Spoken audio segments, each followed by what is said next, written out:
Welcome to The Road. This is a weekly podcast of All Saints Lutheran Church. I'm your host, John Pedersen, and I serve as pastor. Each week, we reflect on faith, life, and navigating the road ahead.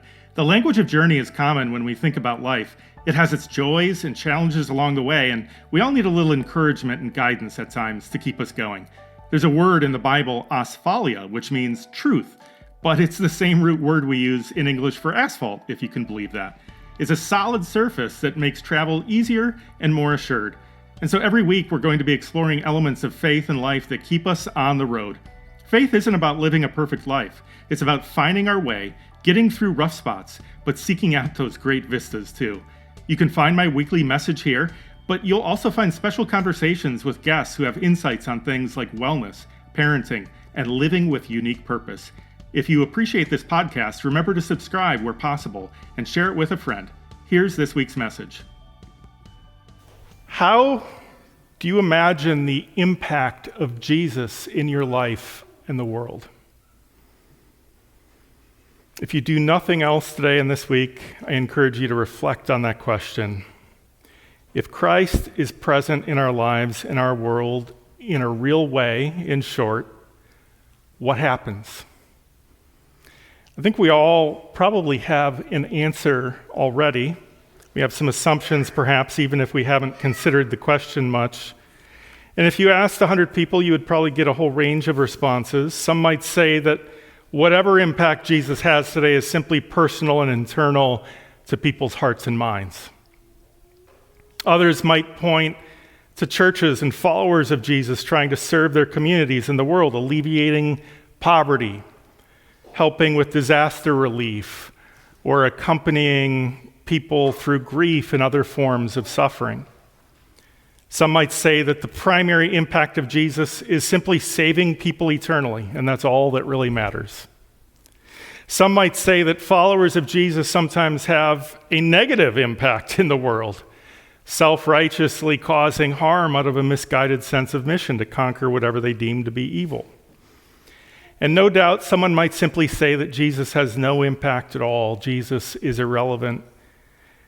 But I think that response, that last one, is probably the least defensible of all, because whatever we believe the impact of Jesus is or should be, you can see the impacts all around us, even today, hopefully for better, perhaps even at times for worse. And that's exactly why we should have a clearer sense of what the impact of Jesus is today and what it should be. We are called to be faithful witnesses to the gospel.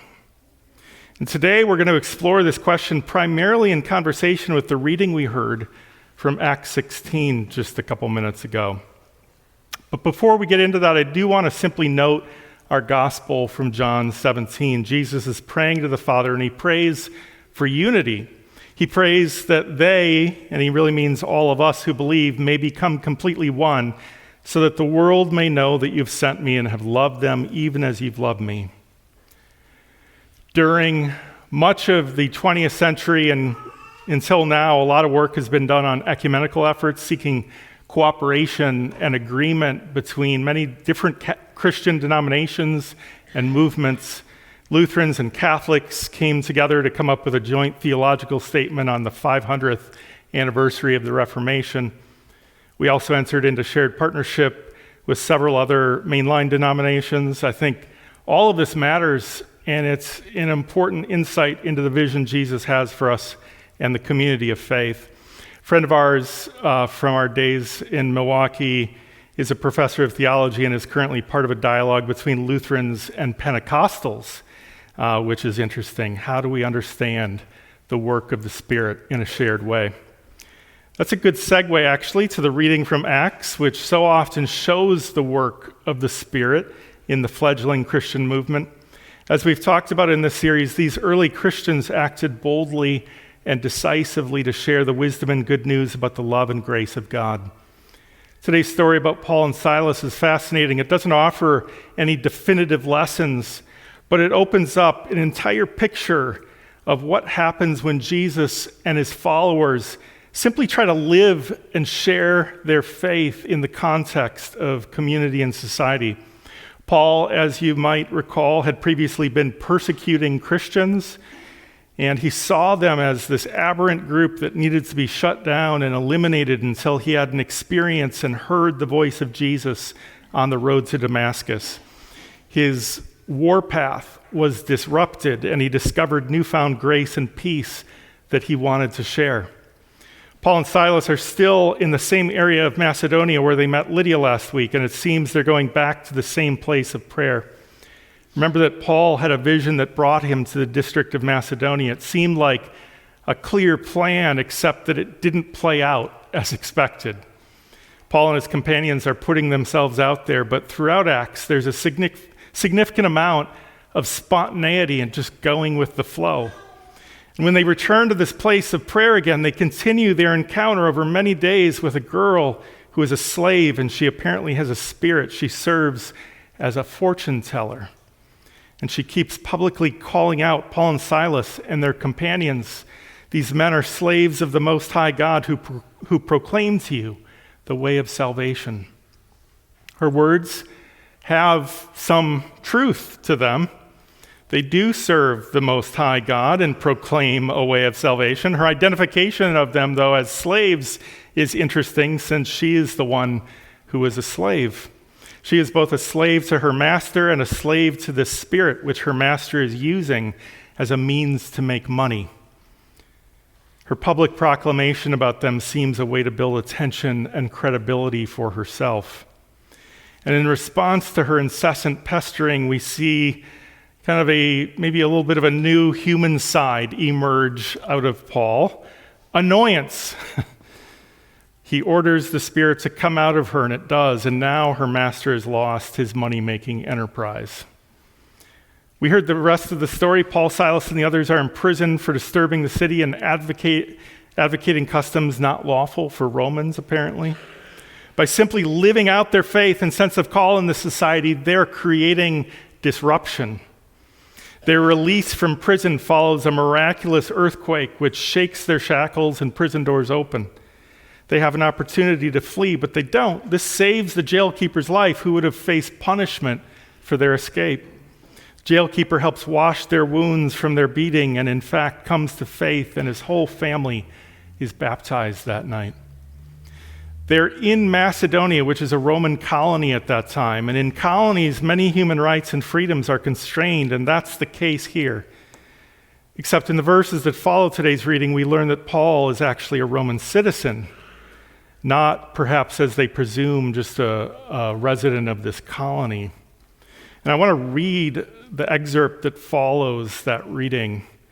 When morning came, the magistrates sent the police, saying, "Let those men go." And the jailer reported the message to Paul, saying, "The magistrates sent word to let you go, therefore come out now and go in peace." But Paul replied, "They have beaten us in public, uncondemned, men who are Romans, and have thrown us into prison, and now they're going to discharge us in secret? Certainly not. Let them come and take us out themselves." The police reported these words to the magistrates, and they were afraid when they heard that they were Romans. So they came and apologized to them, and they took them out and asked them to leave the city. And after leaving the prison, they went to Lydia's home. And when they had seen and encouraged the brothers and sisters there, they departed. Paul wisely demands public accountability for the abuses of the authorities. You can't simply mistreat and hold citizens in prison without trial, even in the Roman Empire, some 2,000 years ago, it seems. So what do we take away from this story? Stepping back, none of this was planned other than going to Macedonia based on what was kind of a vague vision.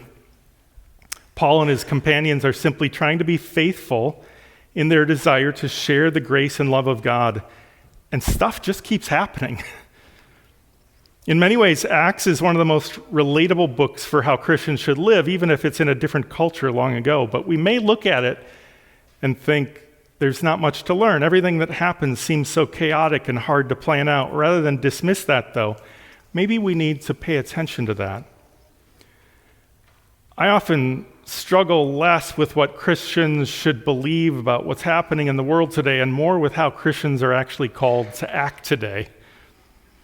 Coming up with a concrete plan to leverage what we have to impact people's lives in our society sounds good. Everybody has a plan. I like plans. We need plans. That said, I'm always struck by the number of ways people take a good idea and implement it with the wrong spirit, or it just ends up backfiring strategically with unintended consequences. It does make me a bit suspicious of human plans on one hand, however well-intentioned, and yet we're called to act in response to suffering and justice and all that we see happening, and I believe we have to remain open to unconventional pathways. Some who might share a bit of skepticism would look at Jesus and Christianity as actually quite conventional. Society has kind of tried that for a couple thousand years, they might say. Maybe we need to look for something new. But I look at Christian history and I look at the ways that Christian faith is so often used and lived out today, and I think it's hardly been tried yet, at least as Jesus intended it. For some, Christian faith is just a nice cultural fabric and background. They take only the parts that are comfortable and work for them, and it's mostly an afterthought. Others embrace Jesus as a foundational principle of society and think they see power in that. As a result, they look completely beyond the ethic of peace at the heart of Christian faith and values of compassion and love, and just try to use Jesus to enforce their own set of values and agendas, which at best run parallel to Christian teachings on occasion, and at worst, completely invert it. Starting around 312 AD, Christian faith was picked up by a Roman emperor and was turned into an official religion of the empire. And you can argue that many good things happened as a result of that. There were also many bad things that happened as a result of that. The Crusades are always the quick shorthand example, but mixing Jesus with the idea of conquest and domination more broadly has been a pretty terrible legacy. Despite living in that framework for well over 1,000 years, Christians, of course, did manage to do many good things in spite of it. But beginning with the Lutheran Reformation in the 1500s and the separation of church and state in the United States, the legacy of the Holy Roman Empire and the church cloaked with power and status has been waning. And so it's not entirely surprising that in this very long historical transition in the role of the church and the church trying to find its role in the absence of being given all of that power, that some would try to seize that power back and use language of dominion and the destruction of opponents as a way to restore what they seem to know of history, even if it's not a faithful embodiment of what Jesus wants. The master in today's story tried to imprison the apostles because he lost money and he wasn't able to effectively maintain a slave. At the same time, Paul and his companions brought healing and freedom to a slave girl, and they ultimately brought hope and life to their jailkeeper because they chose to live honorably. Today, we're called to live honorable and faithful lives for the sake of our neighbors. This doesn't always require a specific strategy, but it does require us to be present and responsive. We're called to make decisions that bring healing and hope, even as some seek to take it away on behalf of those who already have much. Any who would use a cloak of faith and name Jesus or eternal salvation as a rationale for taking away people's access to health care or freedom, for example, or for denying their human rights or civil rights does not know the Spirit of Jesus, but only a spirit of power. The life that Jesus gives to us and calls us to is not found only after death, but it begins now for us and our neighbors. In Galatians 5:1, Paul later wrote, "For freedom, Christ has set us free. Stand firm, therefore, and do not submit again to a yoke of slavery." Jesus invites us to boldly stand for the freedom and life for our neighbors. To do so requires a bold faith, one that is willing to go into the community and the world and simply be witnesses to our hope and love. At times, our simple presence and clarity about our calling, accompanied by courage, is all we need to make an impact. Let it stand in contrast to what others may offer. May the love of Jesus give us grounds for unity and stir up faith and hope in those we gather with. Amen. That's this week's message. You don't have to navigate the road ahead alone. You can join with others at All Saints. Visit allsaintsmtka.org for more information. Have a great week.